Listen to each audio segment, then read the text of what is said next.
Hey guys, welcome to a new series we are testing out, This or That Pickleball Edition. I'm going to be taking different paddle series head to head and seeing which of the two I prefer.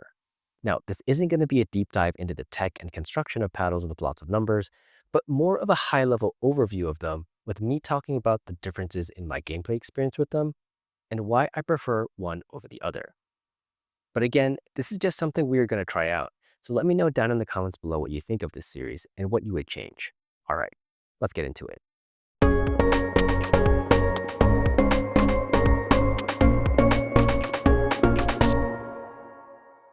Starting off, the two paddles we're going to put head to head are the new Gearbox GX2 Powers and the Joola Pro 4s. Now, off the bat, we're going to see a difference in construction here, as the Gearbox uses a carbon fiber rib and EVA foam core, while the Pro 4s are using that Gen 3 polypropylene core. In terms of how this translates to gameplay, the GX2 has a much softer feel on contact compared to the Pro 4 series. They both actually have a hollow feel on impact, but with the Pro 4s, you get a stiffer feel, while the GX2 powers are more muted. That said, for overall firepower, the two aren't that far apart from each other once the paddles are broken in. Out of the box, my Gearbox paddles had power that was more in the all-core category, and at first I wasn't sure if I had received duds, because the feel wasn't as soft as others had described. However, it did take a few play sessions, so close to 4 to 5 hours of play, before I finally started seeing the power that people had been talking about, and for the faces soften up more. It's an interesting field. Out of all the power paddles I've hit, the GX2 powers are the most muted feeling. For me, when I was hitting these, the disconnect between the power output and the impact feel was a bit confusing, but it's something that I got adjusted to pretty quickly and felt that the paddle felt surprisingly nice in the control aspect of the game. If you like muted paddles but wanted the higher power ceiling, the GX2s are an easy recommendation.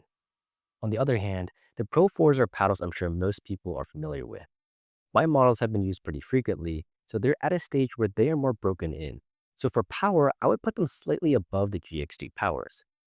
If you're someone who doesn't like softer paddles and wants a more crisp and responsive feedback on shots, then that's when I would recommend the Pro 4s over the GX2. There's a reason the Pro 4s are a popular paddle. They're still a great performance paddle that people enjoy. Now, one quick thing is the shape options between the two series. Gearbox currently only has the elongated and the hybrid in 16mm, while the Pro 4s have the Perseus, Magnus, Scorpius, and Hyperion, and I believe both 16 and 14mm options. Though for me, I'd prefer elongated paddles, and the two aren't quite the same here. The GX2 elongated is actually slightly longer and a bit thinner compared to the Perseus shape, so it's slightly less stable in comparison, but only a tad bit.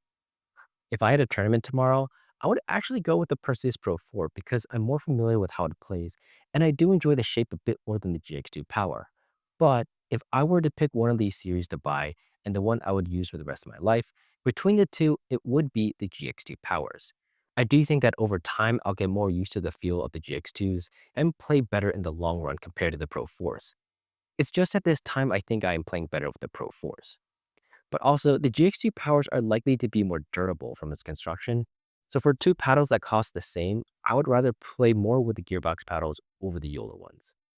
Our next head-to-head battle is going to be between the Franklin C45s and the new Pickleball Apes Harmonies. Both of these are Gen 3 style paddles, though with slightly different ways the foam enhances the core. But the main reason I wanted to compare them is because they both are all court style Gen 3s. The C45s have a more hollow feel that is reminiscent of a Joola Gen 3, though it has less harsh feedback and it does pocket the ball a bit more.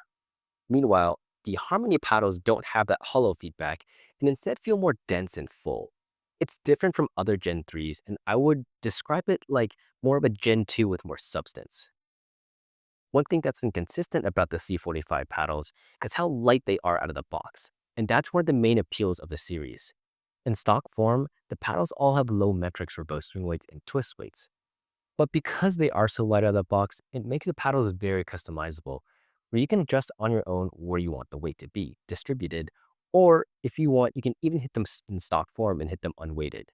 Though personally, that's not something I would really recommend. With the Harmony paddles, they come with pretty standard numbers, so these I can recommend hitting in stock form, but there's also some room left to customize with weight if needed. For overall firepower, like I mentioned earlier, they both sit in the all-court category, but the C45s have a higher ceiling. When you do add weight on them, and because they do break in over time. The Harmony paddles I found to not have the durability issues of the Pulse series, which I think is a big plus, because I really enjoyed how the Pulse paddles felt out of the box, and I see the Harmony as an improvement over them. No crazy break-in period with the Harmonies, and they sit comfortably in that upper all-court range. For the shape options, both series have the three major shapes, though the C45s do have 14mm options for some of them, while the Harmonies only have 16mm options. That said, I enjoy the Harmony shapes much more than the C45s. The C45 hybrid and standard tempo shape both do not maximize the allowed paddle dimensions, which I'm really not a fan of. With the Apes paddles, I really like their standard V shape a lot because it does give you that longer handle option, and it does have a better hybrid than the C45s. As for the elongated options, it's roughly the same for both. Now, which one wins the head-to-head? Honestly, both are really great paddles, and they have a great feel when playing with them. If I had to choose my favorite one out of all of them, it would be the Franklin C45 Tempo 14mm paddle. But because in this case I am choosing which series is better as a whole, I'm going to have to give this to the Pickleball Apes Harmonies. I think the Harmony series is underrated and one of the best all-court style paddles on the market right now. Good feel, durability, and great stats all around. The C45s are still great, but I just had to knock a few points off because I don't like how light they come in stock form, and I'm not a fan of all the shapes. All right, now the last head-to-head we're going to do is between the two most powerful paddles on this list, the BodyHelix Flik F1 and the newly released Selkirk Boomstiks, both new Gen 4 foam core paddles that really pack a punch. For overall firepower, the Flik F1 is going to come out on top here, as it's one of the most powerful paddles on the market right now. The Boomstik is a step below it for power and pop, but it's still a top tier paddle in that category. Now, out of the box, the Boomstick comes in with higher numbers overall because of the built-in external weighting system it has on the sides, called their MOI tuning system. It's basically 7.5-gram weights attached at the 9 and 3 positions that are locked in place. This does make the paddle more stable out of the box, but also a bit heavier and leaves a bit less room for customization. If you're someone who doesn't mind this 9 and 3 weight setup, you'll be okay with this, as the swing weight for my elongated was 120, which is a bit higher than average, but if you do want a lighter paddle that you can customize more, this may be an issue for you. Moving on, the biggest difference I see in the two paddles is the feel. The Boomsticks have a super stiff feel out of the box, but it does break in over time. I got the chance to try a brand new Boomstick against my used one and found my model to feel a bit more plush and to pocket the ball slightly more.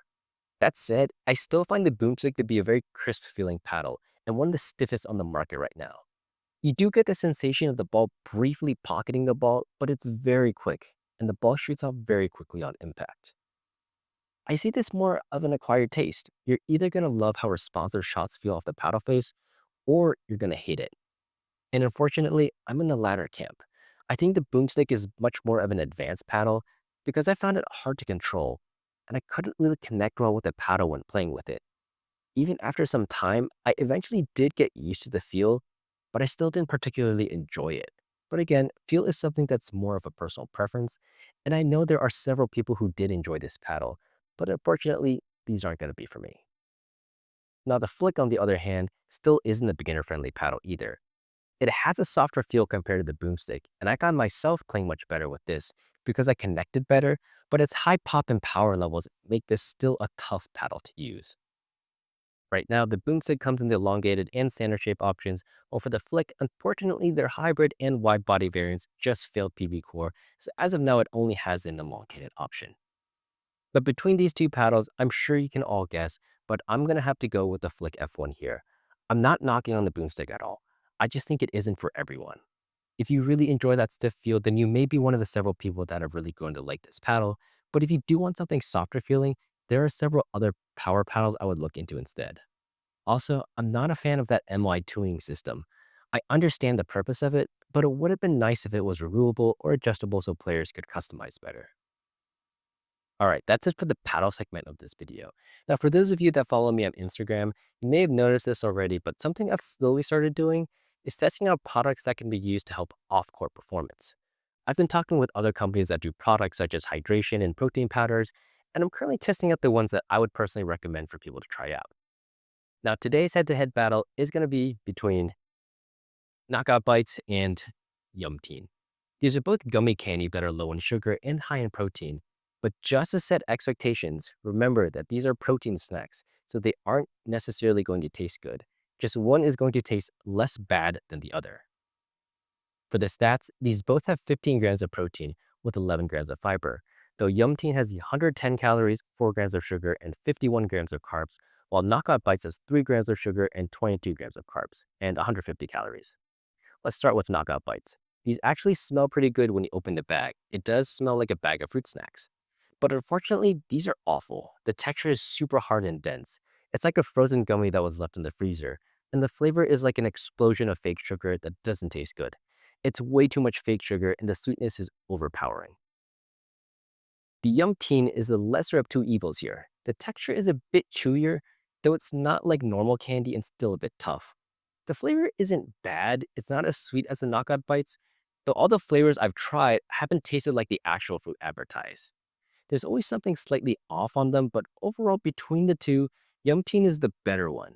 I could see someone eating these that was looking to lose weight and slowly cut out gummies from their life, but overall, these I would say are okay, but I would not recommend Knockout Bites. All right, that's it for this first episode of This or That Pickleball Edition. I hope you guys enjoyed it, and please let me know down in the comments below what you think. Hopefully we'll come out with an episode 2 in the future if there's enough interest. If you do want to support this channel, I've added links and discount codes in the video description below if you want to buy any of these paddles I've mentioned above. All right, see you guys.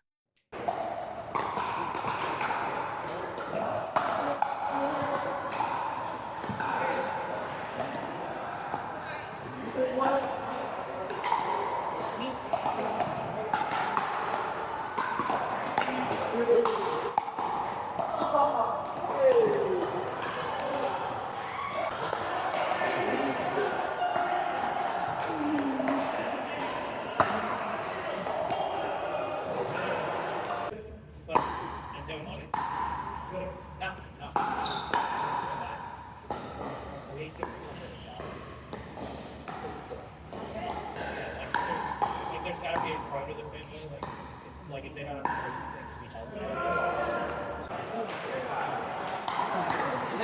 to